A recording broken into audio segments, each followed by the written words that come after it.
Good evening, friends. Ken McAuliffe here. I'm back again. I'm Ken McAuliffe, the jazz vinyl lover. How the heck are you? Welcome to my crib. Tonight I'm going to talk about just a brief handful of my favorite fusion records. I literally just went through and grabbed like stuff from A to G, which means I left out Weather Report and an incredible album by John Abercrombie, Jan Hammer, and Jack DeJohnette called Timeless, which every person who calls himself a jazz collector should have. It bridges the gap between really blowout fusion and just really killing, settle-in solo jazz. Anyway, I'm holding up this record by George Duke and Feel. George Duke did an excellent series of MPS records. I think these are mid-70s. I think they're post-Zappa, post-Billy Cobham. But they're really, really funky records. They're sort of hard to find. A lot of them are with the great and late Ndugu Chancellor, the drummer who just passed about 2 weeks ago. And they have a great lineup. A lot of people from Zappa's bands. The Underwoods, Ndugu, John Hurd, George Duke and Feel, and maybe the greatest one is The Aura Will Prevail. He also did some more straight-ahead records. I think it's about 5 of them. They came out on a... MPS issued them in a box set. But they're not too hard to find, and the old ones are fully analog. Even the new MPS reissues do sound pretty good. Anyway, there's one.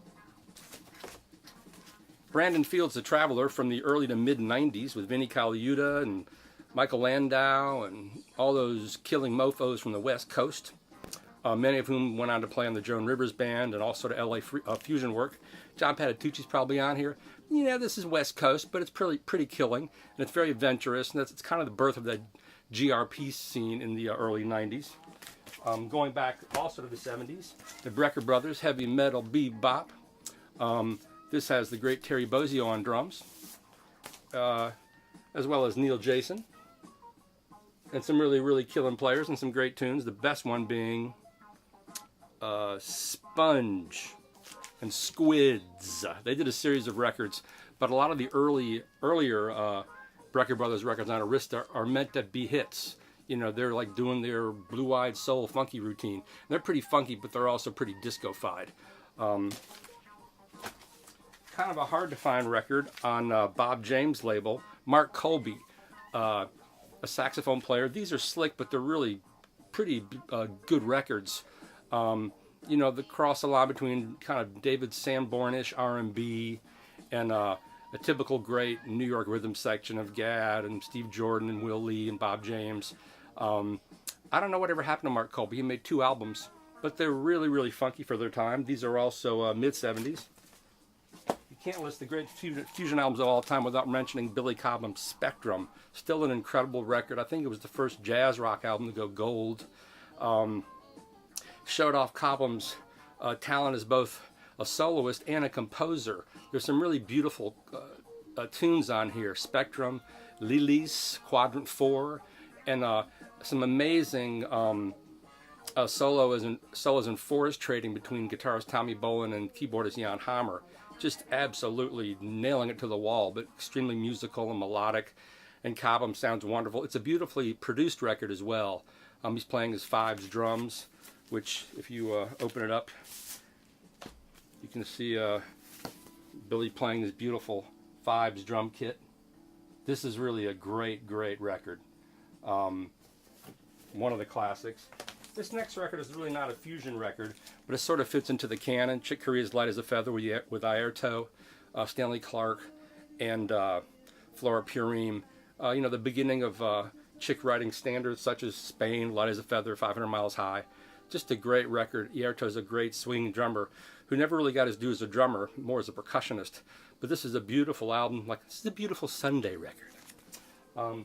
Another great Billy Cobham album, Crosswinds, Total Eclipse. The first 3 or 4 Billy Cobham albums, Spectrum, Total Eclipse, Crosswinds, Shabazz, are really just mind blowers. Great compositions, very adventurous. Crosswinds has an entire suite on it. Actually, they both do. And also featuring all the typical dudes you come to know and love from the early 70s. The Breckers, Will Lee, Milko Lviv, Mike Stern's probably on some of these. And then a 70s German record, I think in between free and funk, called Funk Factory. Hard to find. And then perhaps the funniest fusion record to ever come out, Compost, with Bob Moses, Jack DeJohnette. I forgot the other dudes on here, Benny Maupin maybe. These men wanted to have a hit. So it's Jack DeJohnette singing, you know, we all want to get down, we all want to be funky and party. What were they thinking about? They were thinking about cash. There are 2 Compost records, and there's some great playing on it, but you know, something just not quite right. It ain't KC and the Sunshine Band. I actually like KC and the Sunshine Band. The first fusion of the new era, Chick Corea Electric Band. I think this is a great classic record. Dave Weckl never sounded better, John Patitucci. This has the wonderful Scott Henderson instead of the boring Frank Cavalli on guitar. And I saw this band set up and play at a Tower Records in 1989. They were absolutely incredible, groundbreaking and innovative in many ways. Dave Weckl had his own PA for his system. I'd never seen that before. Patitucci was wailing on a 6-string bass. Scott Henderson was just so visceral and raw. And Chick at his synthesizer Rhodes best.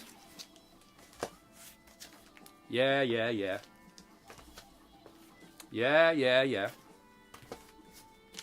And another great Falling Off the Tracks fusion album that also came out in the early 90s, Bill Connors' Step It. Bill Connors played in the first rendition of Chick Corea's Electric Band before they got Al Di Meola and went downhill. I always thought Connors was much funkier and harder and more distorted and raw. And here he's playing a little Chinaman in his Nehru outfit. Here he is with Tom Kennedy and Dave Weckl. This is an album of great fusion compositions, and Weckl's drumming is compositional as well, and Tom Kennedy sounds fantastic.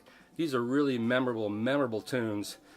I remember playing along with these quite a lot when I thought I would still be a drummer instead of a writer, which is what I am sometimes. And you can read my work at Stereophile Magazine, Downbeat Magazine, Modern Drummer Magazine, Bass Player Magazine, where I'm getting ready to do a feature on Bob Hurst, the great bass player. And please join my vinyl group, Jazz Vinyl Lovers, on Facebook. I'm going to walk over here.